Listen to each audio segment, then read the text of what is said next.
My dimensions have always been okay until I went to a major modeling agency.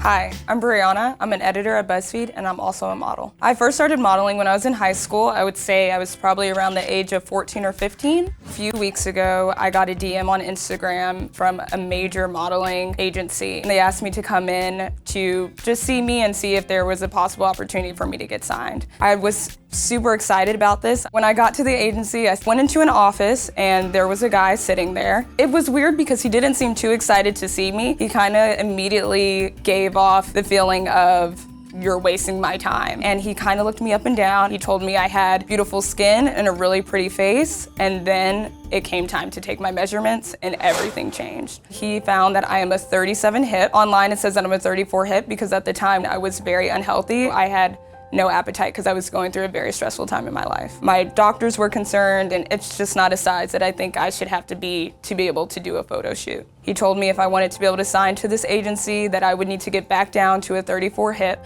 I was ready to leave that office and diet, work out super hard. He asked me more about my brand, and he said, when I look at you, I see a pretty girl, but I see a girl that doesn't know how to dress. I came in with an Aldo bag, and then he asked me where my heels were from, and I told him Aldo too.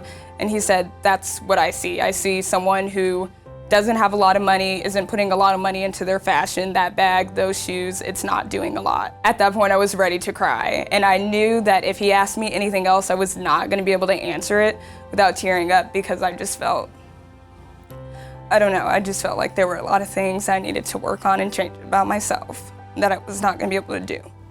He then pointed to a girl on the wall. There were tons of girls that were already signed, and this girl was Caucasian, and he said this girl used to be a 36 hip and she was able to get down to a 34.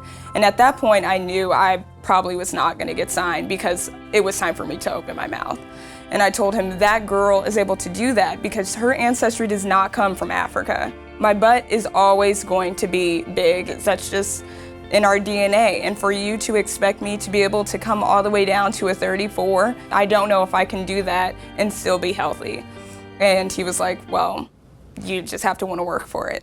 I asked him, maybe could I be considered for curve modeling? I in no way think that I'm a curve model, but I was just very confused as to where I fit in. And he immediately told me that curve modeling was some fantasy industry that was created and to make women feel better about being big. He doesn't have any space for it at his agency. And just a reminder, this is a pretty big agency. It's coming from the source of somebody who knows fashion and isn't willing to consider people unless they're this super small size. And so after that conversation, he was like, well, it was really nice meeting you. And as soon as I walked out, I started crying and I called my mom because I felt like and I was so confused if I should try to pursue this and prove myself that I can get down to that size for this guy who may not even sign me, or if I should just be happy with myself and accept myself. I came to work and I told my coworkers, they all encouraged me to keep my head up and that I didn't need this. And then after that, 2 weeks later, without being signed to that modeling agency, I booked 6 shows for Fashion Week. I'm telling this story because I want people to know that the modeling industry is nowhere near where it needs to be yet. And a lot of people think just because they see